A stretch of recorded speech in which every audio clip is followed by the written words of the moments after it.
It had just been the Mark Spector persona having taken over Jake Lockley and what's the other one? Stephen Grant. These names are so confusing. I'm getting them all mixed up in my head.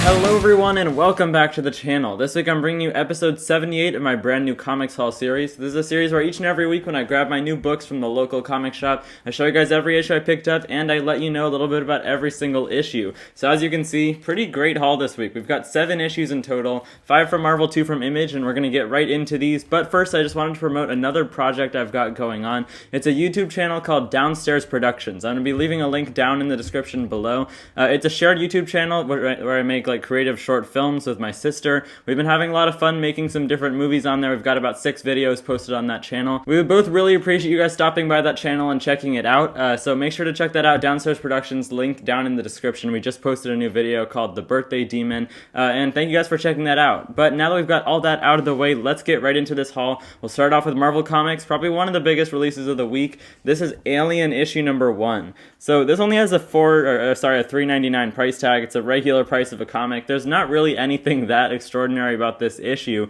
and it really is just a series relaunch. Although it's a number 1, although it's Alien, it seems like it could be a big thing. Mainly it's just to get new readers on board, probably to make some extra cash, because Marvel does better with their number 1s, obviously. But also, this is kind of releasing at the same time as Predator now. We just had a new Predator number 1, and since Alien and Predator are supposed to be leading to some sort of crossover at some point, maybe an Alien versus Predator series would be pretty cool. They're just relaunching both series, even though we had that 12-issue Alien series before. And yeah, we'll see what's gonna happen in this new arc. If you're still interested in Alien, if you're still buying this, and if you're planning on continuing with the Alien and Predator ongoing series, I want to know you guys' thoughts on that whole Marvel franchise right now down in the comment section below. But that's Alien number 1. Alright, moving on with Marvel Comics this week. I've got 4 more issues from them. Not really anything that noteworthy. There's some like good issues of ongoing series, but not really anything new or anything that like much of a landmark going on this week. Next one I've got here though is an issue of one of their best series. This is Moon Knight issue number 15.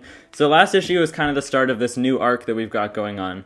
And it's kind of leaning into the whole multiple personality disorder idea behind Moon Knight. We hadn't really seen any of that at all, basically. It had just been the Mark Spector persona having taken over Jake Lockley and what's the other one? Stephen Grant. They'd made an agreement with Mark Spector that they would stay in the backseat, they would let him drive, but now they're kind of coming to terms with him and realizing that a lot of the decisions he's been making aren't so great. And also they were referencing Moon Knight's daughter and his ex-wife Marlene. That's a whole storyline that they gotta bring back at some point, and I'm kind of hoping they do soon because I think that's pretty interesting. But that's Moon Knight number 15, great series. Alright, next up from Marvel, we've got an oversized issue. This one is Punisher number 6. Every single issue of this series is oversized, and they come out on a monthly basis. So I don't really know how long they're planning on doing this. If I'm remembering right, in the original announcement about this new Punisher series, they said it was going to be 13 issues, and it kind of does seem like it's following a narrative arc where it's going to wrap up at some point. Basically, the idea behind this new run so far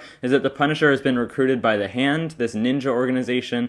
They're kind of battling the Apostles of War, which is this other like criminal organization led by Ares, the god of war, who's on the cover there. This is the wrap up to this first story arc, or the first couple story arcs, and I think they're taking a break and publishing another one of those Punisher War Journal one-shots after this, but that's Punisher number 6. Next up from Marvel Comics this week, we've got another grittier Marvel title. This is Ghost Rider number 6.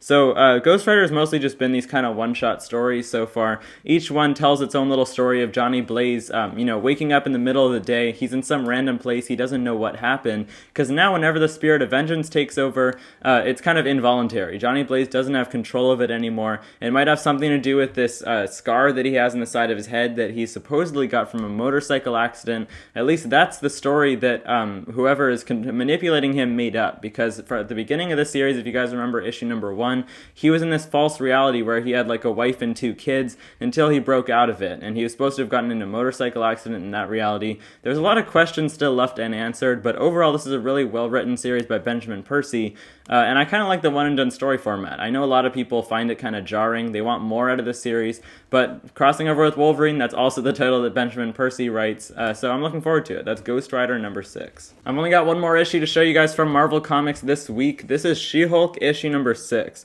So I've been collecting these issues of the series, but I haven't read number 4, 5, or 6 yet, because I'm still waiting on number 4. I think something went wrong. I might not have added it to my pull list, which was my mistake. But once I have issue 4, I can read all the way up till the actual present day. I can't give you guys too much help on deciding whether or not to buy this based on my information or anything like that, just because I haven't been up to date on the series. But I guess Nightcrawler might be involved, or that's just a cover appearance there. I don't know. From what I know from reading the first 3 issues, it was really enjoyable. It's not anything like you'll ever read, though, from any other Marvel title. It's pretty casual, not much going on, and it's mostly just conversations between the characters, at least in the first 3 issues. The main storyline going on was Jack of Hearts, this old Marvel character who I guess imploded himself because his power had gotten too big. In some Avengers story arc that I haven't read, let me know if you guys have more knowledge on Jack of Hearts.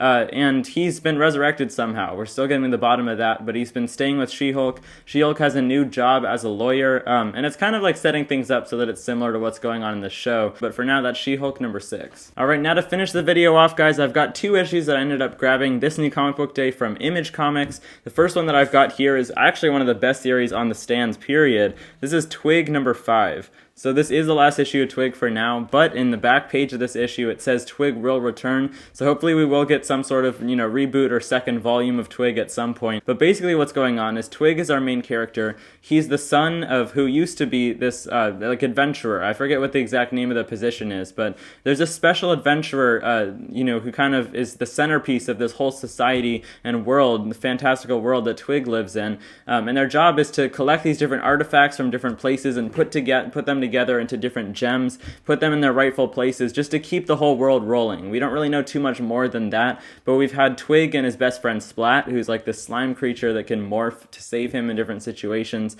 They've just been going around together, trying to put together the pieces. They've gotten sidetracked a couple times, but now they have to go all the way up to the moon to get the last part that they need to save the world. So I definitely recommend Twig. Make sure to pick up that trade paperback whenever it comes out. Thank you guys for watching all the way till the end of the video. I've got one more issue from Image Comics to show you guys this week, and this is Starhenge Book 1, The Dragon and the Boar, issue number 3.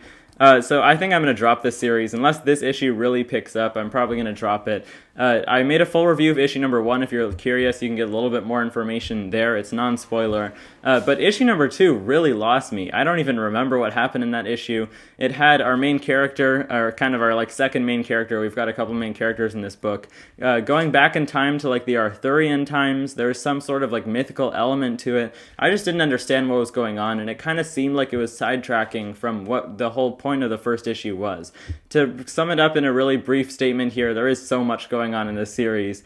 Basically, we have our main character, Merlin. He goes by other names also, but he's from the far future. His task, though, is to go back to the past to bring back magic, because in the far future, the humans are, at constant war with this AI intelligence that's trying to take them over and wipe out their existence. And the only way that the humans have any chance of beating this AI, because the AI know, all of their best strategies already, is to bring back the long-lost art of magic. So he's going back in time, basically. The artwork is pretty cool by Liam Sharp, and he writes it also, so I'm probably going to drop this, but that first issue was really cool, at least. That's about it for this week's episode of my new Comics Haul series, though, and let me know what you guys picked up down in the comment section below. Not too crazy of a week for releases. There were some other pretty big releases from DC and other publishers, but overall, although there were a lot of books that released, there just wasn't too many, notable issues. I'm still looking forward to reading a lot of the books that I picked up today, though, and like I said, guys, make sure to go support Downstairs Productions. If you have a couple minutes, check out a couple of the films that me and my sister made on that channel. I really appreciate it.